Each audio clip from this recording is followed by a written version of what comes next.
ang mga kwento ng pag-ibig, kwento ng buhay at kwento ng pag-asa dito sa Barangay Love Stories. Love Stories. Sa mga bahay na kinalakhan natin noong tayo'y mga bata pa, marami tayong naipong alaala. Mga alaala na masasaya na binabalikan natin sa ating pagtanda. Ikaw kabarangay, ano ba ang alaala mo sa lumang bahay ninyo? Dear Papa Dudut, may mga alaala na gusto mo na sanang kumawala pa. Pero hindi mo magawa dahil nakasunod ito sa iyo at parang tinatalo pa ang anino mo. Magandang araw po sa inyong lahat. Ako po si Ellen, 35 years old, single at isang bar singer sa Japan. Hindi ko naman nakahiligan ng pagkanta pero yon ang talentong pinagkaloob sa akin ng Diyos. Kaya siguro yun na rin ang ginamit ko para makatakas sa kahirapan. Hindi kasi ako nakapagtapos ng pag-aaral. Pangarap ko pa namang maging isang teacher pero hinarang ang pangarap kong yon ng kahirapan. Isang taon lang ang inabot ko sa kolehiyo. Isang taon lang pinatikim sa akin ang pangarap kong maging isang guro. Hanggang isang araw ay sinabihan ako ng nanay ko na tumigil na ako sa pag-aaral dahil hindi na niya kayang bayaran ang tuition ko. Sinabi ko sa kanya na magtatrabaho ako at hinayaan niya naman ako. Sa simula ay nakayanan ko pang sustentuhan ang pag-aaral ko. Pero dahil maliit lamang ang sahod at kinailangan ni nanay ng katuwang sa mga bayarin sa bahay, kaya kinailangan kong magpaalam sa kolehiyo. Nagtrabaho ako para may pangtustos sa mga bayarin sa bahay. Wala na rin kasi akong tatay at wala rin kapatid na pwedeng makatulong sa akin sa mga gastusin. Namatay na si tatay bago pa man ako makatungtong sa kolehiyo. Huminto na rin si nanay na magtrabaho dahil hindi rin naman ganong kalaki ang kinikita niya. At napapagod lang siya dala ng kanyang edad. Ako na ang umako sa lahat, Papa Dudut. Hanggang sa pinalad ako at may nakarinig ng boses ko habang kumakanta ako kasama ang mga kaibigan ko sa isang videoke bar. Na-recruit ako para mag-Japan. Umoo ako kaagad. Kung yun ang paraan para makaahon na sa hirap, Papa Dudut. 25 anyos ako nang makapag-Japan. Pinaghirapan kong ipunin ang bawat natatanggap kong sahod at tip para makabili ng bagong bahay. Nakapagpagawa na ako ng bahay sa awa ng Diyos. Lagi ako nakikibalita noon kay nanay sa bahay at positibo naman lagi ang feedback. Excited na ako noon na matirhan sa wakas ang bahay na pinaghirapan ko. At nung umuwi ako nitong nakaraan ay nalaman kong ayaw palang tumira ni nanay doon.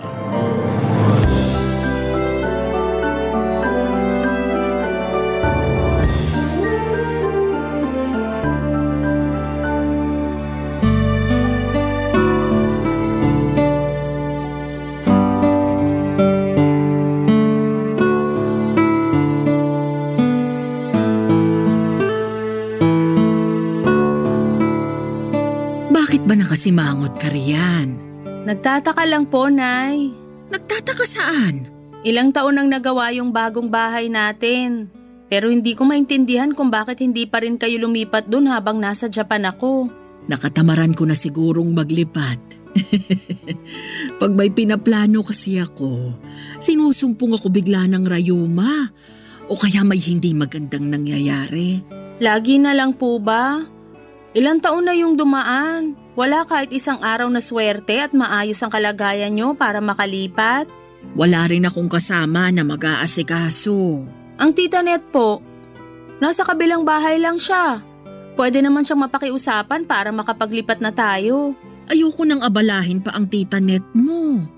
Busy na rin yun sa mga apo niya. O ikaw ba? Anak, kailan mo ba ako bibigyan ng apo? Nay, wag nating ilihis ang usapan. Maghahanap ako na maglilipat ng mga gamit natin habang hindi pa ako bumabalik ng Japan. Huwag ka nang mag-abala.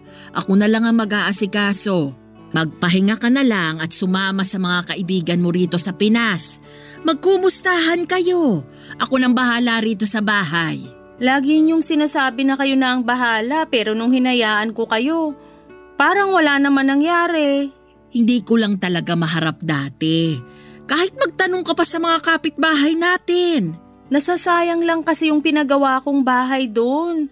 Baka mas mauna pang tira ng mga ligaw na kaluluwa. Alam mo anak, isa rin yan sa mga dahilan ko kung bakit ayokong lumipat. Paano kung pinamahayan na yun ng mga multo? Lalo maraming bakante at masukal na lote ron. Mas okay na rito sa bahay natin ngayon. Laging nabibless ni Father Sanchez. Hindi makakapasok ang kahit anong klaseng multo. Kahit mayamang multo pa yan. Di ipabless natin kay Father Sanchez yung pinagawa kong bahay. Hindi kasi lumalayo ng binibless na bahay si Father Sanchez.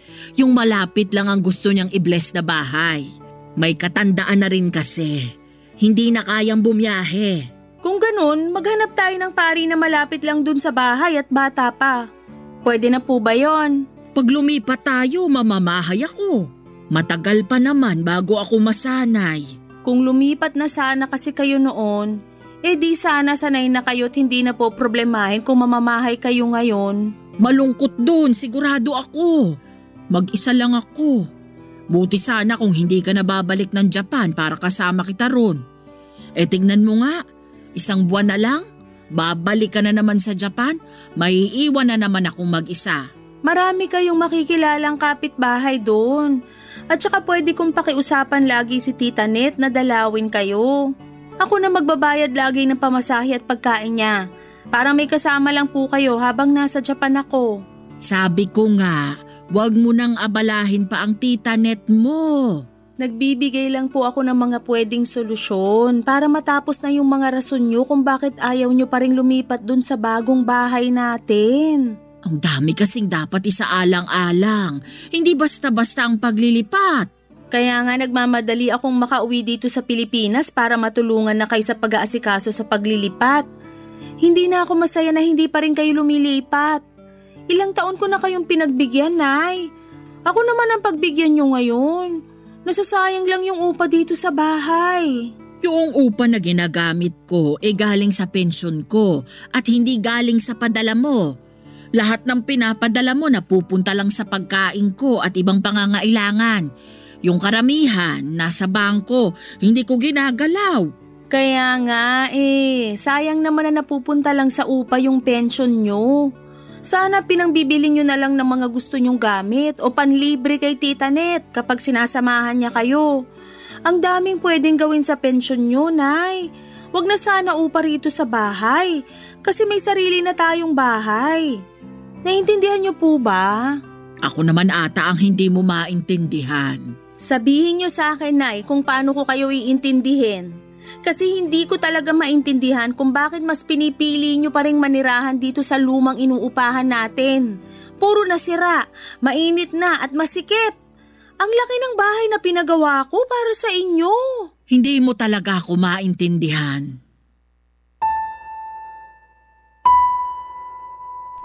Umiling si nanay at saka ako iniwan para pumasok sa kanyang kwarto. Napansin kong nagtampo na siya, Papa Dudut, kaya hindi ko na inulit ang pangungulit ko sa kanya na lumipat na. Malit lang ang inuupahan naming bahay na yon at sakto lang para sa aming dalawa at minsan ay kulang pa. Hindi papasok ng bisita dahil masyadong masikip para malakaran. Doon na unang tumira si nanay at tatay bago pa man din ako isinilang. Nasanay na ako roon noong bata pa lamang ako hanggang bago ako mapadpad sa Japan. Alam ko ang bawat karupukan ng bahay na yon. Yun nga ang isa sa mga naging dahilan ko para magsumikap sa ibang bansa. Gusto ko na ng komportable, maluwag at magandang bahay. Nakapagpagawa naman ako at nakuha ko ang pangarap kong bahay. Pero tila naging hadlang si nanay para maranasan ko yon. Nagsinungaling noong una si nanay sa akin. Ang sinasabi niya ay doon na siya tumitira sa bagong bahay namin. Pero paminsan-minsan daw ay bumabalik siya sa inuupahan at luma naming bahay kapag gusto niyang makasama sina Tita Net. Noong una ay hindi ko naman yon pinagbabawalan dahil gusto ko rin namang may nakakasama si nanay. Pero nalaman ko lang na hindi pala totoo yon. Ni minsan ay hindi pumunta si nanay para matulog doon sa bahay na pinagawa ko. Totoong pinupuntahan niya pero para lang linisan kapag napupuno na ng alikabok o di naman kaya kapag kakatapos ng bagyo. Pero hindi siya nanatili roon ng isang buong araw o isang buong gabi man lang. Kaya nagpasya na akong umuwi muna ng Pilipinas para makumbinsi siyang lumipat na. Kinausap ko na rin ang 55 anyos na tiyaheng kong si Tita Net tungkol sa bagay na yon.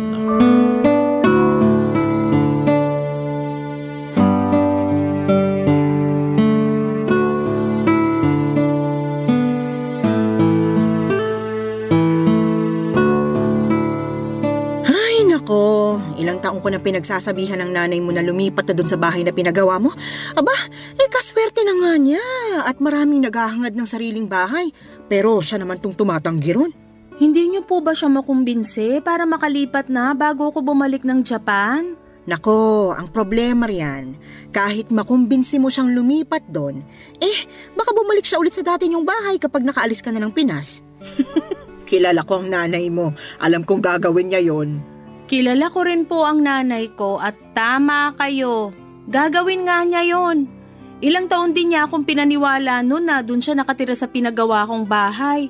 Kung hindi ko pa kayo kinausap, hindi ko pa malalaman. Ayoko nga sanang sabihin sa'yo dahil ayoko namang makialam sa buhay niyo mag-ina eh. Pero dapat na rin matauhan ang bahay niyo. Di naman sa dinadalangin, pero paano kung may masasamang loob at pag nakawan yon? Lalo't walang nagbabantay. Madali lang matiktikan, ha? Isa nga rin yan sa kinatatakutan ko. Sinabi ko na yan kay nanay. Anong sabi niya? Mas lalo raw niyang ayaw lumipat dahil baka pag nanakawan daw yung bahay naming yon, baka pati siya mapano.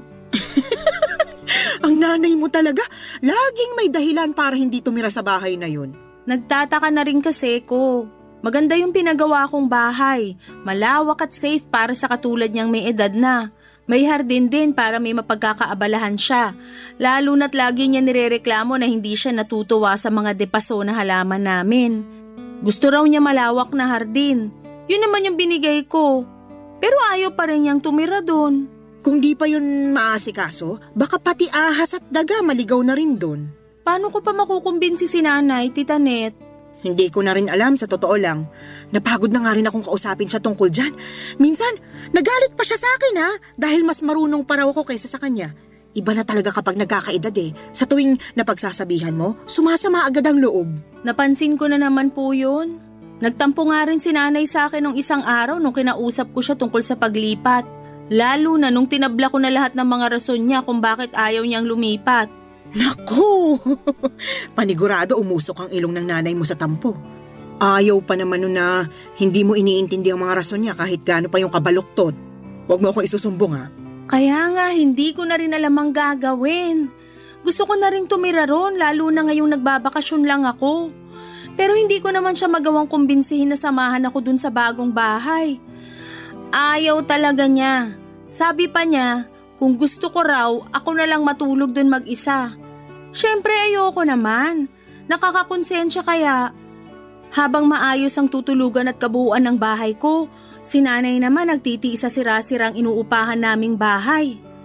Gets niyo naman ako, Tita Net, di ba? Naiintindihan kita, maniwala ka. Pero naiintindihan ko rin ang nanay mo. Paano po? Pag nagkakaedad ang isang tao, mas lalo siyang nagiging sentimental sa mga nakasanayan niya sa paligid niya, lalo ng mga bagay na nagpapaalala sa kanya sa nakaraan. Pakiramdam kasi nila, yun lang ang daan para mabalikan nilang nakaraan. Pakiramdam niya, dun sila mas masaya. Pero mas masaya naman yung ngayon. Lalo't nakakaangat na kami sa buhay, hindi kagaya ng dati. Totoong mas nakakaangat na kayo kaysa noon. Pero kung papapiliin ng nanay mo, malamang mas pipiliin niyang nakaraan kung kailan buhay pang tatay mo at kasama ka pa niya lagi at inaalagaan sa lumang inuupahan niyo. Natahimik ako sa huling mga sinabi ni Tita Net. Nakonsensya ako bigla. Paano kung totoo na mas masaya si nanay sa nakaraan dahil buo kaming pamilya at nakakasama pa niya ako lagi? Hindi ko naisip yon. Kaya lang ay paano ko siya makukumbinse na tapos na ang nakaraan at pwede na kaming bumuo pa ng mas masayang alaala sa kasalukuyan kahit marami nang nagbago sa paligid namin. Mukhang mahirap yon, Papa Dudut. Ayon nga rin kay Tita Net, sa nakaraan madalas komportable ang mga matatanda. Lalo na yung mga nanay. Dahil sa nakaraan, pakiramdam nila ay may silbi pa sila. Kahit na hindi naman yon totoo, minsan daw o madalas ang mga tumatandang nanay ay nagiging emosyonal. Lalo kapag may sariling buhay na ang mga anak nila. Mga anak na minsang inalagaan at naging dependent sa kanila. Kaya naman masakit sa loob ko marahil ni nanay sa pagbabago na gusto ko. Dahil pakiramdam niya, mas lalo lang nawawala ang alaala ng pagkabata ko sa kanya. At dahil nga sa mga naging usapan namin ni Tita Net ay naliwanagan ako kahit papaano sa sitwasyon ni nanay. Pero hindi pa rin nagbabago ang desisyon kong lumipat pa rin kami sa pinagawa kong bahay dahil yun naman ang tama. Oras na para sa pagbabago. Pero ang tanging magagawa ko lang noon ay dahan-dahanin si nanay sa proseso. Hindi yun madali para sa kanya. Yun ang na-realize ko. Kaya ako dapat ang mag-adjust. Hindi ko lang alam kung papaano. Dahil minsan ay mahina ang pasensya ko sa mga makukupad sa pagbabago. Pero nanay ko naman yon. Baka humaba pa ang pasensya ko sa kanya basta't lagi ko lang tatandaan na malaki ang naging sakripisyo niya para sa akin. Isang maliit na bagay na lang ang pagpapasensya ko kapalit ng maraming magagandang bagay na sinantabi ni nanay para sa sarili niya. Mabigyan lang ako ng buhay na maayos, Papa Dudut. Barangay Love Stories. Barangay Love Stories. Ang lumang inuupahan namin, kung tatanungin ninyo ang itsura, Papa Dudut, ay hindi talaga kaaya-aya sa paningin. May dalawang maliit na kwarto na tuwing bumabagyo ay unang tinatamaan ng tulo sa kisame. Nakailang beses nang pinagawa yon pero ganun pa rin. Kailangan na raw gibain mismo ang bubungan at ibang parte ng bahay pero ayaw naman yung ipagawa ng may-ari. Sinabi ko na noon na kami na ang magpapagawa at ibabawas na lamang sa upa pero ayaw pa rin. Sinabi sa amin na kung hindi namin titiisin yon, mas mabuting umalis na lamang kami. Kung ako lang ay umalis na kami, Papa Dudut, matagal na. Pero si nanay ang humihindi. Hindi raw kami aalis doon. Hindi naman daw palagyan ng bagyo at meron naman daw kaming pangsalok ng mga tulo. Doon ako naiinis kay nanay dahil hindi niya makita kung gaano ka-hassle yon. Sa kusina laging pinamamahaya ng mga ipis at daga dahil marupok na ang mga kahoy na ginamit doon at dahil doon ay mabilis lamang yung nangangat-ngat ng mga daga at pinapasukan pa ng ibang insekto. Nakailang beses nang pinaospital si nanay dahil sa kagat ng mga daga pero hindi pa rin siya natuto. Hindi naman daw sinasadya yon ng mga daga at aksidente lamang yon. Nagawa pa niyang ipagtanggol ang mga daga. Sinikap na lang niyang tapalan yon lagi ng mga tarpaulin na iniipon niya tuwing eleksyon. Yon ang pinangtatapal niya sa mga butas at hindi ako natutuwa doon. Tumutulo din sa sala namin lalo na sa pwesto ko nasaan ang saksakan ng TV namin. Laging napupuyat si nanay para bantayan yon. Natiis ko yon noon pero noong nakaluwag-luwag na kami sa buhay, ayoko nang tiisin pa yon. mas lalong ayokong makita si nanay na tinitiis pa rin yon. Meron naman na kaming pera para makaalis sa nakasanayan naming hirap, handa na ako. Kay nanay na lamang talaga nagkakatalo, Papa Dudut.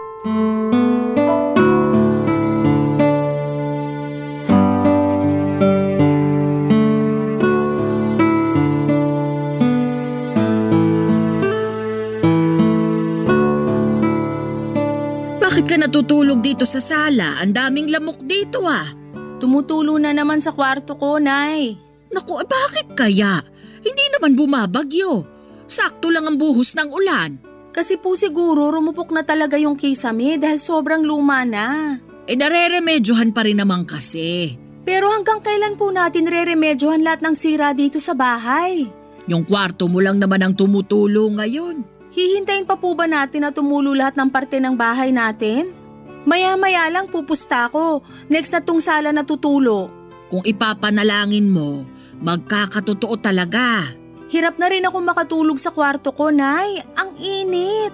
Hindi na kaya ng electric fan. Ang init dito sa Pinas. Nasanay ka lang sa lamig sa Japan. Masasanay ka ulit sa init dito. May 1 buwan ka pa. Gusto ko nang makatikim ng lamig ng aircon, Nay. Kung bakit naman kasi pinalagay mo yung aircon dun sa pinagawa mong bahay eh. Imbes na dito mo nalang pinalagay. Talagang doon ko ipapalagay kasi doon ko naman balak gamitin. Di magtiis ka sa init sa kwarto mo ngayon. Nay, hindi na talaga ako komportableng tumira dito sa bahay. Komportable pa naman ako. Paano naman po ako? 1 beses ka lang naman sa loob ng 2 taon bago umuwi. Tiisin mo na lang. Hindi ko na dapat tiisin to kasi nakapagpagawa na ako ng bahay na magiging komportable tayo pareho. Para saan pa lahat ng pinaghirapan ko sa Japan kung hindi naman magiging maghinawa ang pagstay ko dito sa Pinas? Parang walang nangyari. Parang balik hirap uli. Paanong walang nangyari? Naipagawa mo na nga yung kusina natin dito. Hindi na sinisira ng mga daga. Opo, kasi sa likuran ng kwarto nyo naman ngayon dumadaan yung mga daga para manira doon. Nagtatago lang sila ron. Hinahabol kasi ng mga pusa. Ay, bakit kaya ayaw nyong tumira sa bahay na walang daga, no? Hindi naman nananakit ang mga daga. Pero may naitutulong ba sila sa atin? Nakakatulog ako ng maayos sa kwarto ko. Parang pugo ng kwarto nyo, Nay. Mas mainit pa kaysa sa kwarto ko. Pag pumapasok ako doon, para akong ensaymada na mina-microwave. Ako naman ang natutulog sa kwarto ko. Komportable ako roon kahit mainit. Sanay na ako. Hindi nyo naman kasi kailangang masanay sa ganun. Subukan lang nating matulog 1 gabi dun sa pinagawa kong bahay. 1 gabi lang, para makita nyo ang kaibahan. Matanda na ako masyado para masanay sa mga bago. Hindi na natin pwedeng gamitin yan, Nay. Kaya nga ako nagtrabaho sa Japan para makapagbigay ng magandang pagbabago sa inyo. Ayoko nang nakikitang napeperwisyo kayo tuwing tag-ulan dito sa bahay. Ako yung napapagod sa kakareklamo nyo sa mga tulo sa kisame. Pati yung mga saksakan na hindi na gumagana dahil laging pinapasukan ng tubig at mga insekto. Ako yung natatakot para sa inyo. Paano kung isang araw hindi nyo mabantayan yung mga saksakan natin? Pwedeng pagmulan nyo ng sunog. Mabilis lang ako makaamoy ng usok kahit natutulog ako. Huwag mo na akong problemahin. So mas gusto nyo na paghandaan na lang lagi ang sunog dito sa bahay? Aasahan nyo na lang lagi? Ni hindi nyo man lang gustuhin na tumira sa bahay na hindi basta-basta pagmumula ng sunog o kahit anong disgrasya? Wala namang nangyaring ganyan dito sa bahay mula nang umalis ka papuntang Japan. Nabantayan ko ng maayos tong bahay. Di sana pala, di na lang ako nagpagawa ng bahay natin. Sinasayang nyo lang yun. Ang daming gustong magkaroon ng sariling bahay pero kayo mas gusto nyo pa dito. Mas gusto nyo pang nagbabayad ng upa sa bahay na dapat hindi na nga ginagawang bahay. Dala siguro ng kawalan ko ng maayos na tulog kaya nasagot ko si nanay ng ganon. Hindi ko naman yon sinasadya, Papa Dudut. Napuno na lamang din ako kung paano niya sabihin ang mga rason niya. Ang dami ng negatibong nakikita sa bawat sulok ng inuupahan naming bahay pero nagagawa pa rin ni nanay na makitang maganda ang mga yon. Alam kong sinasabi niya lamang yon, Papa Dudut, dahil ayaw niyang lumipat kami ng bahay. Hindi naman na nakipagtalo pa sa akin si Nanay, Papa Dudut. Pinasok na lamang niya ang kwarto ko at doon ay nagbantay ng tulo. Nilabas niya ang isa sa arenola na ginagamit lang kapag may tumutulo sa bahay. Sinabi niyang doon muna siya matutulog sa kwarto ko para makapagtapon ng mga maiipong tulo sa kisame. Hinayaan ko na siya para hindi na kami magtalo pa at para makita niya kung gaano kahasel ang bahay na sira na. Kilala ko naman si Nanay bilang isang taong mahirap mag-let go. Mula sa mga tao sa buhay niya hanggang sa mga pinakalumang garapon ng mayonnaise. Hindi niya yon tinatapon dahil ang rason niya ay may paggagamitan pa naman daw. Pero lumipas na ang ilang dekada ay hindi pa rin niya alam kung saan niya gagamitin ang ilang karton ng garapon ng mayonnaise na naipon niya. Sinabi kong ipagbili na lamang niya sa mga nangangalakal pero sinabi niyang mas mapapakinabangan niya raw yon. Pero halos bumagsak na ang isang cabinet namin kung saan nakalagay ang mga inipon niyang garapon ng mayonnaise ay hindi pa rin niya yon nagagamit. Sa pagkakatanda ko, Papa Dudut, buhay pa noon si Tatay nang itambak ni Nanay ang mga garapon na yon sa aming cabinet. Kinabukasan habang nagkakape ako sa kusina, nilapitan ako ni Nanay para ipakita ang mga lumang gamit na tinatago niya. Binida niya lahat ng alaalang meron ang bawat gamit na pinapakita niya.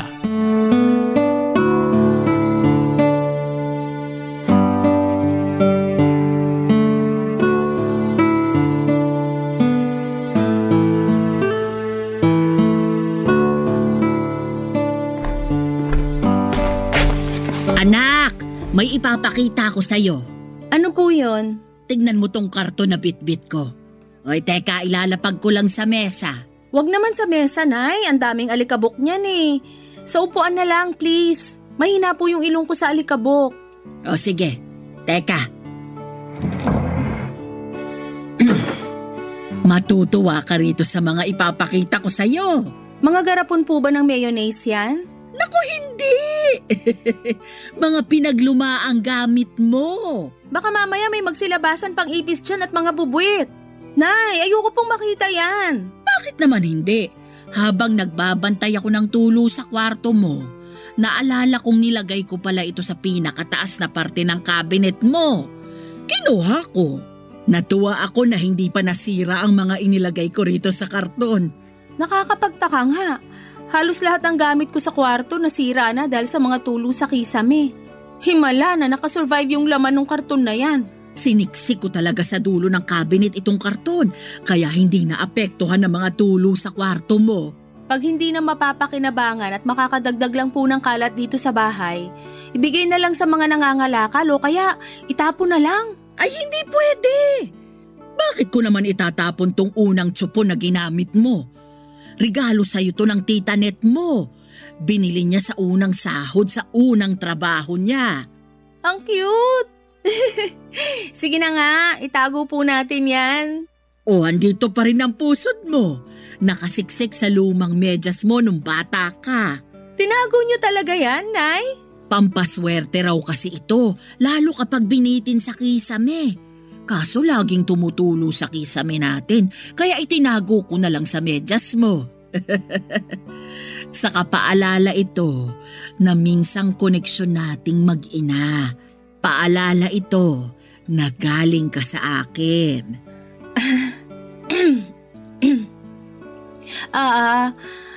Ano pa po bang meron dyan sa karton? Andito rin ang coloring book mo nung kinder ka. Patingin nga po. Grabe! Kinulayan ko talaga ng blue yung puno at green ang kalangitan. Sabi mo kasi pangarap mong makakita ng puno na kulay blue. Tapos inaabangan mo lagi tuwing tanghali kung magiging berde ang kulay ng langit. Hawak mo lagi ang coloring book na to kapag lumalabas ka ng bahay para maghanap ng blue na puno at berde na langit. Hindi ko na maalala kung bakit ko sinabi yan. Pero nakakatuwa po na tinago niyo tong mga gamit ng bata ako. Andito rin pala ang report card mo nung grade 6 ka, oh. Patingin nga po ako ng grades ko noon. Hala, bakit puro pasang-awa? Saka bakit parang iniba tong grade ko sa math? Hindi mo na ba maalala? Ikaw ang nagbura ng grade mo sa math. 70 yan, pero pinalitan mo ng 75 para kunwari pumasa ka. Nalaman ko rin ang totoo dahil pinatawag ako ng teacher mo. Naalala ko na nga. Nakakahiya naman. Ito pa ang unan mo. Unan mo to nung baby ka. Pero palagi mo pa rin ginagamit hanggang tumungtong ka ng high school. Naaalala ko nga, hindi mo tinatanggal sa tabi mo, lalo noong high school ka na. Ni hindi ko nga maitakas sa'yo para labhan eh. Lagi kang nagagalit kapag kinukuha ko. O kaya heto, nakaipit pa rin ang amoy at marka ng laway mo sa una na to. Siguro naman ipapalaba mo na ito ngayon, ano? Huwag niyo na pong laban, itapon niyo na. Sunugin niyo kung pwede. Pero paborito mo ang una na to. Sabi mo noon sa akin, ito ang naging proteksyon mo sa mga mumo na pumapasok sa kwarto mo. Hindi naman ako totoong naproteksyonan yan. Itapon niyo na po. Pero… Itago niyo na lahat ng garapon ng mayonnaise. Pati na yung pusod kotso po na regalo ni Tita Net. Pero parang awa niyo, nanay. Itapon niyo yung una na yan. Nagulat si nanay sa mga sinabi ko, Papa Dudut. Alam niyang naging paborito ko ang una na yon. Hindi niya alam ang isasagot sa akin noon. Sa halip ay binalik niya lahat ng mga nilabas niyang laman ng karton at saka pumasok sa kanyang kwarto. Hindi na niya muling binalik sa kwarto ko ang karton na yon. Hindi na rin namin muling pinag-usapan yon. Lumipas na lang ang mga araw pero parang hindi naganap ang pagpapakita sa akin ni nanay sa laman ng karton, Papa Dudut. Hindi ko alam kung tinapon na niya o nilabhan man lang ang unan. Wala na rin akong balak na alamin pa. Basta't hindi ko yon nakikita sa paligid ko ay ayos na ako. Sinumpa ko kasi ang una na yon, lalo na noong nagdalaga na ako. Maraming sekretong nalaman ang una na yon, mga sekretong tinakasan ko hanggang ngayon. Isa sa mga dahilan kung bakit gusto ko nang makaalis kami ni nanay sa inuupahan naming bahay ay dahil marami akong masalimuot na alaala sa bawat sulok ng bahay. Mga alaalang hindi ko nagawang ikwento kahit na kanino. Kahit kay nanay mismo, mga alaalang pilit kong tinatago sa pinakasulok ng puso at isipan ko. Hindi ko yon nakayanang harapin, Papa Dudut. Kaya nga nang pumunta ako ng Japan, inakala kong matatakasan ko na ang mga alaalang yon. Pero hindi pala, Papa Dudut. Sinundan ako ng mga alaalang yon hanggang sa pag-alis ko ng bansa. Akala kong malaking tulong na hindi na ako nakatira sa inuupahan naming bahay pero hindi pala. May mga bagay akong handa nang sabihin ngayon. Sa susunod na parte ng kwento ko, sisiguraduhin kong maiintindihan ninyo kung bakit kating-kati akong lumayas sa inuupahan naming bahay ni nanay ng mga panahong yon, Papa Dudut. Barangay Love Stories. Barangay Love Stories. Nawala ako sa mood ng mga sumunod na araw, Papa Dudut. Dala yon ng mga nagsidagsaang mga alaala na nakabalot sa una na ipinakita sa akin ni nanay. Ilang gabi na akong hindi makatulog dahil dinadalaw ako ng mga hindi magagandang panaginip tungkol sa nakaraan ko. Mga panaginip na binalikan ako dahil hindi ko nagawang kumprontahin. At nang mga oras na yon ay para akong inuusig para sa wakas ay harapin na. Pero hindi ko kaya. Muli na naman akong nagtago. Nagpaalam ako kay nanay na roon muna tutuloy sa pinagawa kong bahay. Nagbaon ako ng mga kailangan ko para sa ilang araw na pananatili ko doon. Iniisip ko na baka sakaling makatulong kung lilipat ako ng bahay para hindi na ako mahanap ng mga nakakatakot na alaala ko sa nakaraan. Dahil masyado ng maraming sakit ang dinulot sa akin ng lumang bahay namin. Hindi ko na kayang balikan lahat ng yon. Kaya naman tinungo ko na ang bagong bahay namin at sa unang gabi na natulog ako sa pinagawa kong bahay ay naging maayos yon. Kinabukasan habang naglilinis ako ng kusina ay bigla na lamang ako nagkaroon ng flashback tungkol sa tinatakasang kong trauma. Muli na naman akong nanginig, natakot at nagtago. Napatakbo ako sa kwarto ko at doon ay umiyak habang yakap ang bagong unan. Kumalma ako pagkatapos. Hindi ko na binitawan ang bagong unan na yon, Papa Dudut, at sinigurado kong katabi ko yon kahit saang sulok ako ng bahay. Maski sa pagbalik ko sa luma naming bahay ay bitbit ko yon.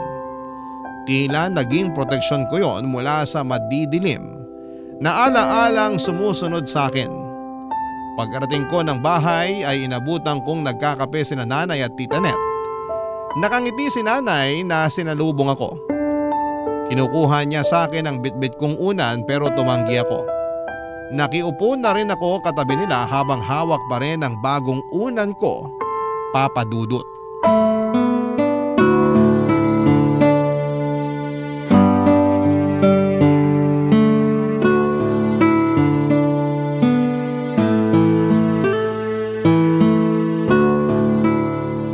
Ayaw mo talagang bitawan muna ang unan mo, anak? Baka matapunan ang kape mo. Ang hirap pa namang magpatuyo ng unan ngayon. Oo nga, Ellen. Ayoko. Mabuti pa. Ilagay mo na lang muna ang unan na yan dito sa katabi kong upuan. Maingat naman ako sa iniinom ko. Hindi ko yan matatapunan. Mas komportable kung hawak at yakap tong unan na to. Hayaan nyo na ako. Salamat. Oh, sige. Napaaga ata ang uwi mo. Akala ko hanggang Sabado ka pa rin sa pinagawa mong bahay natin.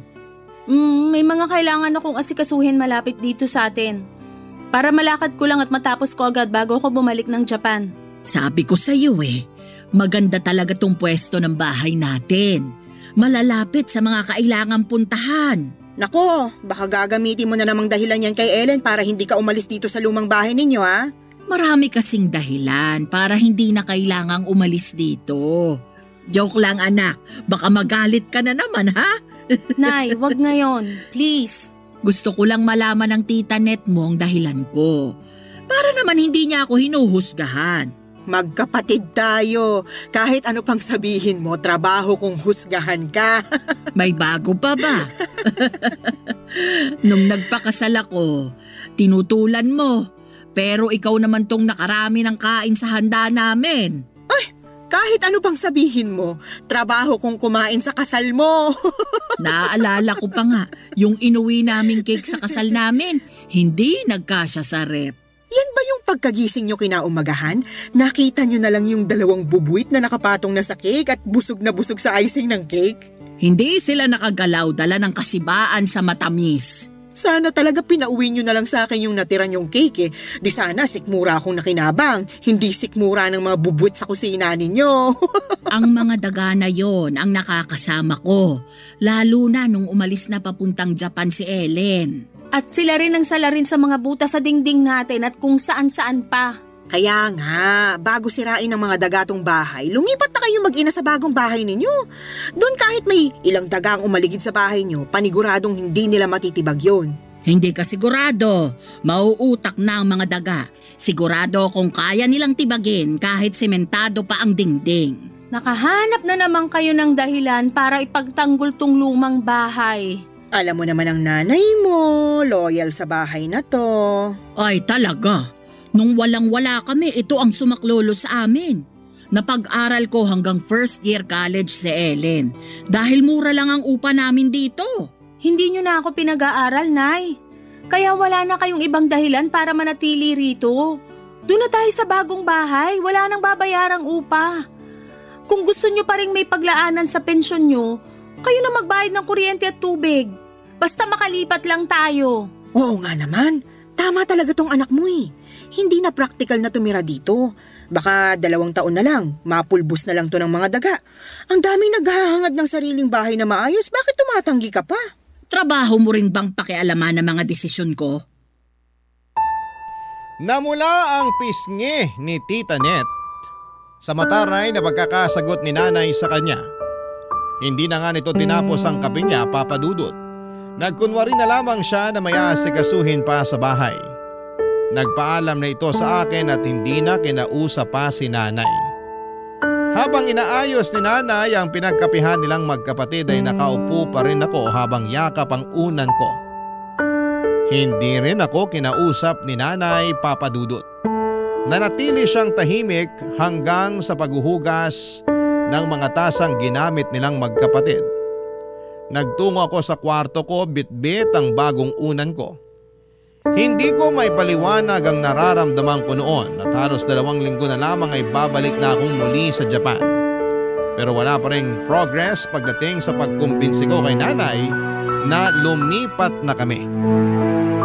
Nakahanda na roon sa bahay namin ang mga bagong gamit. Kompleto na lahat ng mga appliance. Mga appliance na matagal na niyang hinihiling kay tatay noong nabubuhay pa ito. Binigay ko naman pero bakit parang nawala na ang pangarap niyang yon.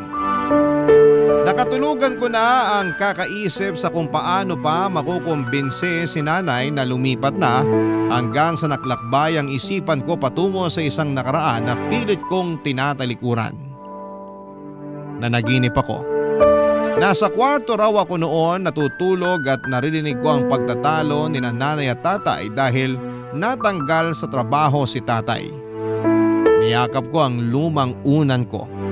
Ang unan na nakasilid sa karton na ipinakita sa akin ni nanay. Niyakap ko yon na para bang nakadepende roon ng proteksyon ko. Hanggang sa biglang nagbukas ng dahan-dahan ng kwarto ko. Hindi ako lumingon. Alam ko na kung ano ang iniluwa ng pintuang yon. Napahigpit muli ang yakap ko sa lumang unan, Papa Dudut.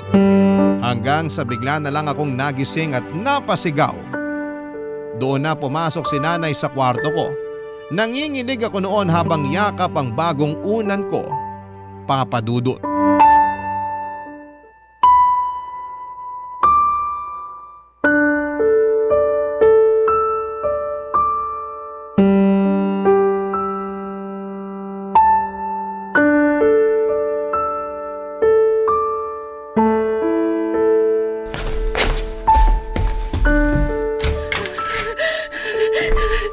Anak, ayos ka lang?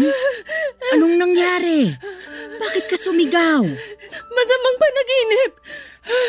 Masamang panaginip! Nandito na ang nanay. Panaginip lang yon. Walang mangyayaring masama. Hindi yun totoo. Pero totoo yung panaginip ko, Nay! Totoo!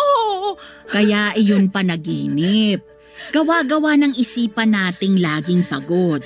Huwag mong paniwalaan yun. Halika sa labas. Uminom ka ng malamig na tubig para kumalma ka. Halika na. Totoong panaginip ko! Natutuliro ka lang ngayon. Okay lang yan.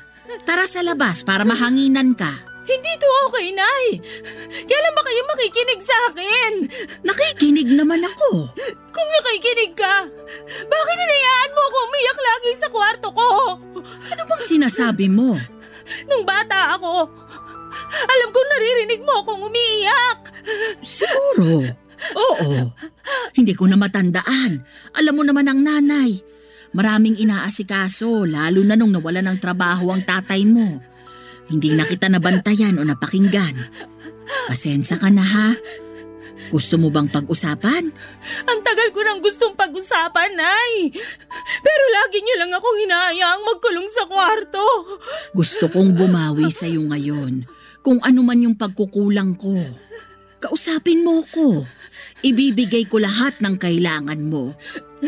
Gusto ko nang umalis dito. Parang awa niyo na, umalis na tayo rito. Anak, wag muna kaya nating pag-usapan yan. Ito ang kailangan ko, Nay. Kala ko ba ibibigay niyo ang kailangan ko? Kailangan na nating umalis sa bahay na to. Bakit ba nagmamadali kang umalis? Minamadali po ba kita? Kasi ilang taon na ako nangungulit sa inyo na lumipat na kayo dun sa bagong bahay para makapagsimula na tayo ng bagong buhay natin. Bakit ba kailangan baguhin ang buhay natin? Masaya naman tayo sa ganito, sa dati. Kayo lang! Hindi ako naging masaya sa bahay na to! Dahil masyado ng maganda ang tinirhan mong bahay sa Japan. Dahil mas matibay ang pinagawa mong bahay kaysa rito. Baka nakakalimutan mo. Malaki ang naiambag nito sa buhay mo. Kung alam niyo lang kung ano pang naiambag ng bahay na to sa akin, maintindihan niyo kung bakit gusto ko na tong sunugin. Wala akong maalalang ginawang masama sa'yo ng bahay na to para pagsalitaan mo ng ganyan. Siguro nga hindi itong bahay na tong nakagawa ng masama sa akin, pero yung taong tumira dito, meron! Anong ginawa ko sa'yong hindi maganda? Bukod sa hindi kita pinuntahan nung umiiyak ka sa kwarto mo. Sabihin mo sa akin lahat para bago ka bumalik ng Japan, matapos na tong nararamdaman mong hinanakit sa akin at sa bahay na ito. Nay!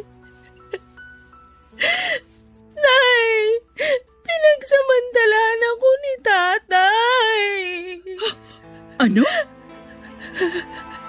Bawat sulok ng bahay na to sa tuwing umaalis kayo para magtrabaho, doon ako sinisimulang pagsamantalahan ni tatay.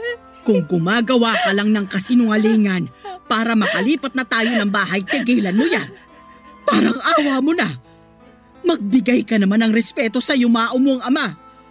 Tama nga yata yung desisyon kong wag magsumbong sa'yo noon. Kasi hindi mo rin ako papaniwalaan sigurado. Tulad ng ginagawa mo ngayon. Gusto kitang paniwalaan. Pero ang imposible na mga bintang mo sa iyong ama. Disente at maayos ang tatay mo. Bigyan mo naman ng respeto ang kaluluwa niya. Hindi ito pagbibintang, Nay. Totoo lahat. Hindi mo alam kung ilang dekada kong tiniis lahat ng masasamang panaginip ko tungkol kay tatay. Kung paano ako laging kinakabahan sa tuwing may nagbubukas ng pintuan ng dahan-dahan. Hindi niyo alam. Hindi niyo alam na halos magdugo na yung mga mata ko sa kakapuyat para makapag-ipon, para makapagpagawa na tayo ng bahay at makaalis na sa bangungot na bahay na to. Hindi niyo alam. Kasi parang wala na ba kayong pakialam? Anak! Sa kusina. Doon niya ako unang pinagsamantalahan. Hinawakan niya yung hita at balakang ko, tapos pinilit niya yung sarili niya sa akin.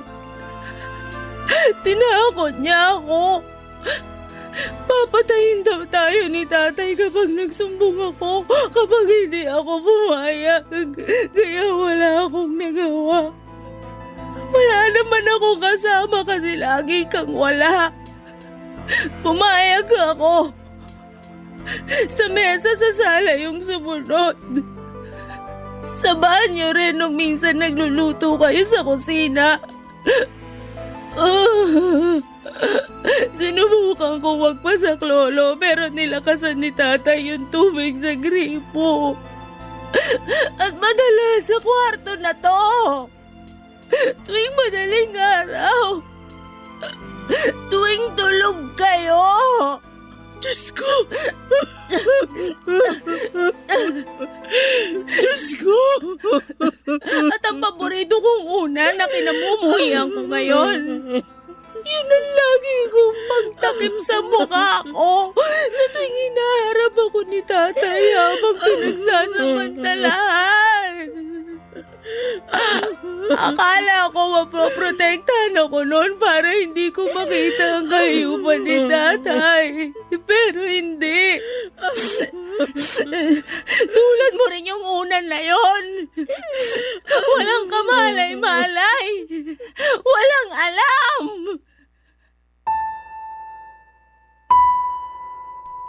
May mga ala-ala na gusto mo na lang sanang kumawala. Pero hindi mo magawa dahil nakasunod ito sa iyo at parang tinatalo pa ang anino mo. Niyakap ko ng mahigpit ang bagong unan ko at hinayaan kong tumulo doon ang mga luha kong matagal nang pinipigilan. Hindi malaman ni nanay ang gagawin noon at palakad-lakad siya habang kagat ang kanyang mga daliri. Alam kong ikinabigla niya ang mga revelasyon ko, Papa Dudut, hanggang sa bigla na lamang siyang lumabas ng bahay. Nilabas lahat ng mga bag namin at siniksik doon ang mga damit ko, Papa Dudut. Nagtaka ako. Nang mapuno niya ang 2 malaking bag ng mga damit ko ay sa kanya ako niyakap at sinabing aalis kami sa bahay na yon. Tinulungan ko siyang mag-impake ng mga damit niya. Iniwan namin ang mga lumang kagamitan namin, kabilang na ang lumang unan ko. Oras na para makapagsimula ng bago. Yun ang sinabi ni nanay.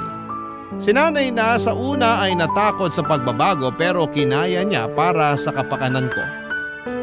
Alam ko naging mabigat para kay nanay ang mga inamin ko, lalo't alam kong minahal niya ng totoo si tatay hanggang sa huling hininga nito. Pero minsan matatapos na lamang ang pagmamahal na yon kapag nalaman mo ang kadilimang bumabalot sa taong yon. Nakalipat kami kaagad sa pinagawa kong bahay. Sa bagong bahay na yon kami nagsimula, Papa Dudut. Pinasya ko na ring huwag na munang bumalik ng Japan at makasama muna si nanay. Parehas kaming kailangang hilumin ang naging sugat na dala ni tatay sa buhay namin. Magsisimula kami, magsisimula ulit. Wala na ang anino na mga masasamang nangyari sa lumang bahay dahil sa wakas, nakatakas na kami doon. Nakatakas na kami mula sa mga multo ng nakaraan at matagal kong inasam yon. Sa ngayon, Papa Dudut, ay kapwa kami nagpapaterapi ni nanay dahil sa mga trauma na inabot ko sa aking ama. Kinailangan namin ng mga makakatulong sa aming sitwasyon para hindi na kami dalawin pa ng mga nakakatakot na pangyayaring yun. Kaya sana para sa lahat ng mga inabuso ay magawa ninyo sanang makatakbo palayo sa mga taong gumawa niyan sa inyo at makakapamuhay kayo sa mas maayos na lugar. Kasama ang mga taong mahal kayo at bibigyan kayo ng proteksyon. At ang pangako, hindi na mauulit ang naranasan ninyong kadiliman. Hanggang dito na lamang po ang aking liham, Papa Dudut. Naway nakapaghatid po ito ng aral at ng lakas para sa mga katulad kong may pinagdadaanan. Muli maraming salamat sa pakikinig. Ang inyong kapuso at kabarangay forever, Ellen. Barangay Love Stories. Barangay Love Stories. Napakasakit na nangyari kay letter sender. Pero buti sa uli, naging maayos pa rin ang buhay niya. Anong say mo sa Barangay Love Stories na ito? Pagkwentuhan natin sa comment section yan. Nagustuhan ng iyong napakinggan? Ituloy yan via live stream sa www.gmanetwork.com/radio. Barangay LS. In Mega Manila, 97.1. Forever.